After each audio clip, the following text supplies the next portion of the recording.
کچھ بہتر معلوم ہوتی ہے۔ اس کے بعد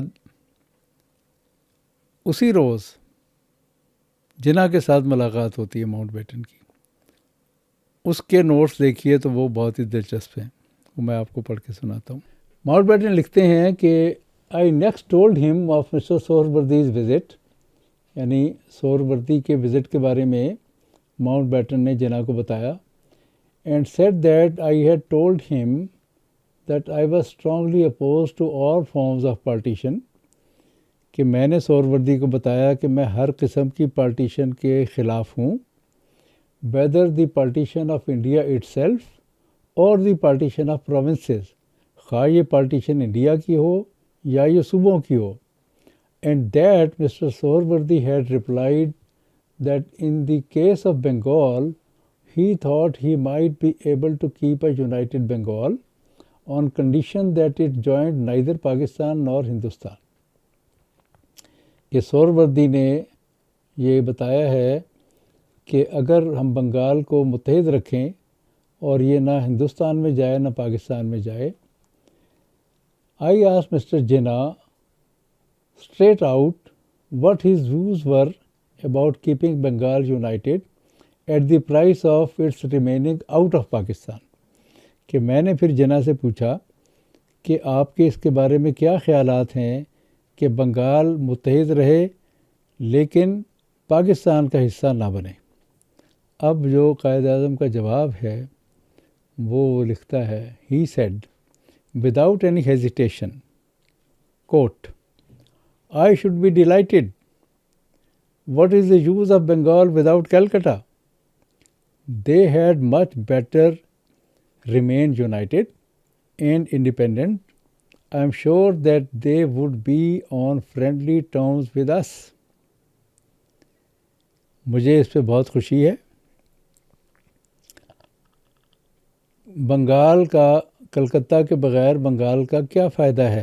یعنی کلکتہ ایک اکنامک ہب تھا جس کی وجہ سے جنہوں نے کہا کہ کلکتہ کے بغیر بنگال کا کیا فائدہ ہے، اور انہوں نے پھر یہ کہا کہ یہ یونائٹڈ رہے اور آزاد رہے، اور پھر وہ کہتے ہیں کہ ہمیں پورا یقین ہے I am sure that they would be on friendly terms with us, کہ ایک الگ ملک کے طور پہ وہ ہمارے ساتھ بہت اچھے تعلقات رکھیں گے۔ تو گویا قائد اعظم نے اپریل 1947 میں ہی بنگلہ دیش منظور کر لیا تھا، بشرطے کہ وہ ایک متحدہ بنگال کی شکل میں بنتا، اور انہوں نے اس خواہش کا اظہار بھی کر دیا تھا کہ ہمیں اس پہ خوشی ہوگی اور ہمیں امید ہے کہ وہ ہمارے ساتھ اچھے تعلقات رکھیں گے۔ یہ جو آرگومنٹ ہے کہ ہندو اور مسلمان اکٹھے نہیں رہ سکتے، جب بنگال میں وہ اکٹھے رہنے پر آمادہ ہو جائیں گے تو جناح کو اس پہ کوئی اعتراض نہیں ہے، اور ایک الگ ملک بھی اگر وہ بن رہا ہے تو اس پہ بھی کوئی اعتراض نہیں ہے۔ سو یہ کہنا کہ جناح ایک اسلامی نظریاتی ریاست بنانا چاہ رہے تھے اور یہاں یہ جو ایک دوسرا نیریٹو بھی پایا جاتا ہے اس کی بھی یہاں پہ نفی ہو جاتی ہے کہ وہ ایک بالکل الگ وطن بننے جا رہا تھا۔ اب اس کی ذرا تفصیل آگے میں بیان کرتا ہوں۔ 16 مئی کو سہروردی کی ایک اور ملاقات ہے ماؤنٹ بیٹن کے ساتھ۔ اس دوران 8 مئی سے 12 مئی تک ماؤنٹ بیٹن اپنے عملے کے ساتھ، جس میں وی پی مینن بھی تھے اور جواہر لال نہرو اور پٹیل اور کرشنا مینن، یہ شملہ میں بیٹھ کر پورا مسودہ تیار کر رہے تھے۔ اس کی بات ہم بعد میں کریں گے۔ وہاں سے آنے کے بعد ماؤنٹ بیٹن جانے والا تھا یہ مسودہ لے کر برطانیہ اپروول کے لیے۔ تو 16 مئی کو سہروردی نے پھر ماؤنٹ بیٹن سے ملاقات کی، اور اس ملاقات کے نوٹس میں سمجھتا ہوں سب سے زیادہ دلچسپ ہیں، اور یہ وہ ہیں جن کا ذکر نہ تو پاکستانی اسٹیبلشمنٹ کا دیا ہوا مطالعہ پاکستان پیش کرتا ہے، اور نہ ہی بھارتی جو تاریخ کا نیریٹو ہے اس کے اندر اس کو پیش کیا جاتا ہے۔ تو یہ میں ذرا ملاقات آپ کو پڑھ کے سناتا ہوں، آپ کی دلچسپی کے لیے بھی یہ بہت اہم ہوگی۔ یہ بنگال کے گورنر ایف بروز کو ماؤنٹ بیٹن نے لکھا ہے 16 مئی کو شملہ سے آنے کے بعد. اس میں ماؤنٹ بیٹن یہ لکھتے ہیں کہ on my return from Shimla on the 14th May I had a long talk with Sohrawardy and his minister for land and land revenue. Sohrawardy told me that as a result of our previous conversation, جس کا ہم ابھی ذکر کر چکے ہیں, and the one that I had with K.S. Roy, کرن شنکر رائے, اس کا بھی وہ ذکر کرتا ہے, وہ بھی ہم آپ کو پڑھ کے سناتے ہیں اس میں کیا بات ہوئی تھی. کرن شنکر رائے بیسیکلی بنگال پروونشل کانگریس کے پریزیڈنٹ تھے. They had been having discussions about retaining the unity of Bengal. یعنی سہروردی اور کرن شنکر رائے بنگال پروونشل کانگریس کے پریزیڈنٹ کی حیثیت سے, اور ان کے ساتھ ہی added that Sarat Chandra Bose had also joined in the conversation. اب یہ سرت چندر بوس سبھاش چندر بوس کے بھائی ہیں, اور یہ سبھاش چندر بوس نے علیحدہ فارورڈ بلاک بنا لیا تھا. تو بنگال میں ان دونوں کے ساتھ ملاقات کی بنیاد پر یہ طے پایا تھا کہ یہ بنگال کو متحد رکھا جائے گا. He said that they had made a good progress and on the whole he was hopeful as to the result. He did not mention to me, however, that the document which Bose and Roy had handed to him, but of which I fortunately had already procured a copy myself, contained in its opening clause. اب اگلی بات بعد میں کرتا ہوں, پہلے یہ بتا دیتا ہوں کہ یہ جو ان تینوں کے درمیان ایگریمنٹ ہوا, اس کی کاپی ماؤنٹ بیٹن کو پہلے سے مل چکی تھی. اب اس میں لکھا کیا تھا, اس کی اوپننگ کلاز میں ہی says in its opening clause the words that inverted commas Bengal was to be a socialist republic. ان کے درمیان جو معاہدہ طے پایا تھا اس میں شروع میں ہی لکھا گیا تھا کہ بنگال ایک سوشلسٹ ریپبلک ہوگا. آگے چل کے ماؤنٹ بیٹن لکھتا ہے کہ آئی ٹیکلڈ ہم about this and told him that obviously if the term socialist republic were to be adopted, now it would debar their entry into the British Commonwealth. کہ اگر یہ سوشلسٹ ریپبلک کا نام آپ رکھیں گے تو پھر آپ برٹش کامن ویلتھ میں شامل نہیں ہو سکتے. Whatever the rest of India might decide to do, جبکہ باقی کا انڈیا جو ہے وہ کامن ویلتھ میں چلا جائے گا. And that if they wish to turn to any big power, the only one that I could think of if they insisted on calling it a socialist republic would be the Union of Soviet Socialist Republic. یعنی اگر آپ socialist republic ہی نام پر اصرار کریں گے تو پھر جس دوسری بڑی طاقت کی طرف آپ جا سکتے ہیں وہ میرا خیال ہے کہ آپ کو واضح ہی ہوگا کہ وہ socialist republic union of Soviet socialist republic ہوگی. I went on to say that surely if they wished to be independent, it would be quite enough for them to call themselves just Bengal and if necessary describe themselves as a free state. تو سامعین اس اقتباس سے یہ بات بڑی واضح ہو گئی ہے کہ بنگال میں یہ جو لاجک دی جاتی تھی کہ ہندو اور مسلمان وہاں اکٹھے نہیں رہ سکتے, ایک تو وہ بات واضح ہو گئی کہ انہوں نے اکٹھے رہنے کا فیصلہ کر لیا, معاہدہ کر لیا, دستخط کر لیے, وہ ڈاکومنٹ ماؤنٹ بیٹن تک بھی پہنچ گئی, پہلی بات. دوسری اور بہت دلچسپ بات یہ ہے کہ سوشلسٹ ریپبلک کی بات اگر ہوئی ہے تو وہ کانگریس کی طرف سے نہیں ہوئی, وہ مسلم لیگ کی طرف سے ہوئی, بنگال کے مسلم لیگ لیڈر سہروردی کی طرف سے along with سرت چندر بوس اینڈ کرن شنکر رائے. اور اگر کوئی اندیشہ ظاہر کیا گیا ہے ماؤنٹ بیٹن کی طرف سے تو وہ ان کے بارے میں کیا گیا ہے کہ وہ سوویت یونین کے ساتھ شامل نہ ہو جائیں. یہ جو اشتیاق صاحب بار بار کہتے ہیں نا کہ کانگریس کا بایاں بازو اور نہرو جو ہے ان سے ان کو اندیشہ تھا کہ یہ نہ کہیں سوویت یونین میں چلے جائیں. ایسا لفظ کسی ایک ڈاکومنٹ میں بھی نہیں ملتا. یہ ایک واحد ڈاکومنٹ ہے جس میں واضح طور پر سوشلسٹ ریپبلک آف بنگال کا ذکر کیا گیا ہے اور ماؤنٹ بیٹن کی طرف سے اس خدشے کا واضح طور پر اظہار کیا گیا ہے کہ آپ لوگ سوویت یونین کا حصہ بن جائیں گے. جناب یہ مسلم لیگ کی قیادت کی طرف سے آیا تھا اور اس کو پچھلی ملاقات میں جنہوں نے ویلکم بھی کر لیا تھا اور جنہوں نے یہ بھی کہا تھا کہ ہمیں امید ہے کہ ہمارے ان سے بڑے اچھے تعلقات ہوں گے. اب اس تجویز کا بنا کیا؟ اس پر بنگال پروونشل کانگریس کے جو صدر ہیں کرن شنکر رائے، ان کو مرکزی قیادت کی طرف سے بڑی جھاڑ پڑی کہ تم کون ہوتے ہو اس طرح کے فیصلے کرنے والے کہ یہ بنگال ایک الگ متحد رہے گا. اس کی بڑی وجہ یہ تھی کہ کلکتہ بہت بڑا کمرشل ہب تھا، ایون بمبئی سے بڑا کمرشل ہب تھا. ہسٹوریکلی جو بورژوازی یا کیپٹلزم انڈیا میں شروع ہوتا ہے وہ کلکتہ سے ہوتا ہے اور یہ ٹاٹا برلا ان کے بھی مین مرکز جو ہے وہ کلکتہ میں تھے.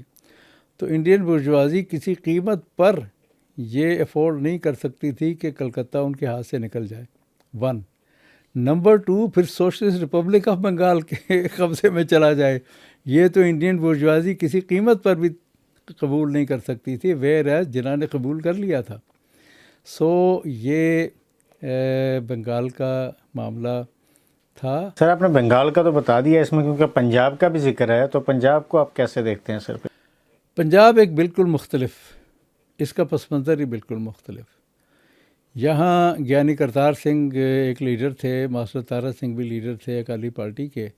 ان کی ملاقاتوں کے جو نوٹس ہیں ماؤنٹ بیٹن کے، اس کے اندر وہ مطالبہ یہ کرتے ہیں کہ پنجاب کو انگریزوں نے سکھوں سے چھینا تھا اور اب انگریز جا رہے ہیں تو پنجاب سکھوں کے حوالے کریں.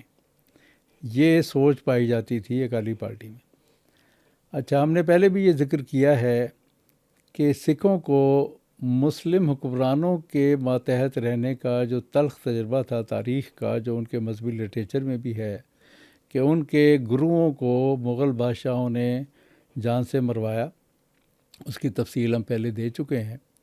اس پس منظر میں وہ کسی صورت بھی مسلم اکثریت کی حکومت کے ماتحت رہنے پر تیار نہیں تھے اس پس منظر کی وجہ سے.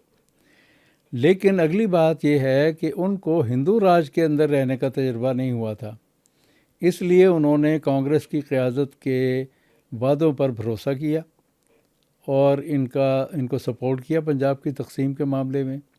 لیکن بعد میں ساری عمر پچھتایا اور آج تک پچھتا رہے ہیں کہ وہ فیصلہ جو ہے وہ غلط تھا. سر وہ جو آپ نے گفتگو کے دوران ایک حوالہ دیا تھا کہ جو شملہ میں 8 سے 12 مئی تک جو بیٹھکیں ہوتی رہی ہیں اور ایک معاہدہ ہوتا رہا ہے، اس کی سر تفصیلات کیا ہیں؟ اس کے بارے میں سر تھوڑی روشنی ڈالیے. بنیادی طور پہ 30 اپریل تک ایک پارٹیشن کے پلان کا ایک بنیادی ڈرافٹ بن گیا تھا، لیکن اس کو نہرو اور پٹیل الگ بیٹھ کے ماؤنٹ بیٹن کے ساتھ تفصیل سے ڈسکس کرنا چاہتے تھے اور اس کے لیے پھر یہ 8 مئی کو شملہ چلے گئے ماؤنٹ بیٹن. اور اس کے سٹاف میں ریفارمز کمشنر کے عہدے پر وی پی مینن صاحب تھے. یہ وی پی مینن ویول کے زمانے سے کمشنر ریفارمز کے نام سے، یعنی جو کانسٹیٹیوشنل ریفارمز ہونی ہے اس کے حوالے سے ان کو عہدہ وائس رائے کے آفس میں ملا ہوا تھا.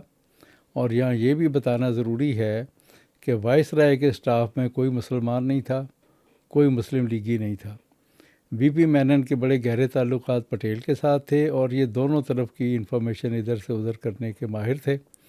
یہ وی پی مینن صاحب نہرو کے ساتھ اور ماؤنٹ بیٹن کے ساتھ 8 مئی کو شملہ چلے جاتے، پٹیل بھی چلے جاتے ہیں اور پھر وہاں بیٹھ کے اس ٹرانسفر آف پاور کے مسودے کو آخری شکل دی جاتی ہے جس کی اپروول جا کے ماؤنٹ بیٹن نے برطانیہ سے لی. اس کے نوٹس بہت تفصیلی ہیں، وہ اس وی لاگ کا دامن اتنا نہیں ہے کہ وہ سارے آپ کو پڑھ کے سنائے جائیں. صرف یہ بتانا ضروری ہے کہ ان میٹنگوں میں جواہر لال نہرو باقاعدہ شریک ہوتے تھے. پھر وہیں ان کی ڈسکشن ان میٹنگوں سے، جو آفیشیل میٹنگز ہو رہی تھیں، ان سے ہٹ کے بھی پٹیل کی وی پی مینن کے ساتھ ہوتی تھیں اور کرشنا مینن کی نہرو کے ساتھ. اور یہ 4 دن لگا کے اس مسودے کو آخری شکل دی گئی، جس کو پھر لے کے ماؤنٹ بیٹن برطانیہ گئے اپروول کے لیے. اس مسودے کے حوالے سے وی پی مینن نے ایک اپنی بھی کتاب لکھی ہے، transfer of power in India, جس میں وہ لکھتا ہے کہ جب یہ ساری تفصیلات طے ہو گئیں، یعنی وہ تفصیلات مینلی بنگال اور پنجاب کی پارٹیشن کے حوالے سے تھیں کہ کون سے ضلع انڈیا کو دیے جائیں گے، کون سے پاکستان کو دیے جائیں گے، یہ پوری تفصیلات ان 4 دن میں بیٹھ کر ہوئی. اس سارے پروسیس سے جناح دور دور بھی واقف نہیں تھا، اور نہ ہی دہلی میں کسی کو پتہ تھا کہ شملہ میں ہو کیا رہا ہے. یہ جو کہا جاتا ہے نا، جب ہم نے اپنی کتاب میں لکھا کہ تقسیم کی ساری تفصیلات اور ٹرانسفر آف پاور کی ساری تفصیلات کانگریس کی قیادت کی منشا کے مطابق طے ہوئیں، تو یہ اس کا سب سے بڑا ثبوت تھا کہ جو ساری تفصیلات اور فائنل مسودہ تیار ہوا ہے وہ نہرو، پٹیل اور کرشنا مینن اور وی پی مینن نے 8 سے 12 مئی کو شملہ میں بیٹھ کر بنایا. اور اس میں جناح کو جب یہ ماؤنٹ بیٹن جانے لگا برطانیہ، تو جاتے ہوئے اس کی کاپی دے گیا تھا کہ یہ جناب فائنل ہے، اس کو آپ منظوری دے دیں. تو جناح نے کہا ابھی تو، بلکہ انہوں نے کہا اس کو آپ سائن کر کے دے دیں. تو انہوں نے کہا ابھی ہم سائن نہیں کرتے، ہم اس پہ غور کریں گے، اور بعد میں پھر 3 جون کو اس کا اعلان ہوتا ہے. بہت شکریہ سر، تفصیلات کے ساتھ تمام ڈاکومنٹس ہمارے ناظرین کے ساتھ اور ہمارے ساتھ شیئر کرنے کے لیے. جی ناظرین، یہ سیکنڈ لاسٹ ایپیسوڈ تھی. اب ڈاکٹر صاحب کے جو پاکستان کیسے بنا پر اعتراضات ہیں، اس کے حوالے سے جو آخری ایپیسوڈ ہے، اس کے جوابات بھی جلد آپ کے ساتھ جو ہے ہم لے کے آئیں گے. اور جتنے بھی ڈاکٹر اشتیاق احمد صاحب اس محققانہ اور بڑے تاریخی کام پاکستان کیسے بنا پر جتنے بھی ان کے تاریخی اور علمی اعتراضات ہیں، جتنے دلائل ہیں، ان کے جوابات ہم ان کے ہر کومنٹس کے حساب سے لا رہے ہیں. آخری قسط بھی جلد آپ کے سامنے ہوگی. بہت شکریہ.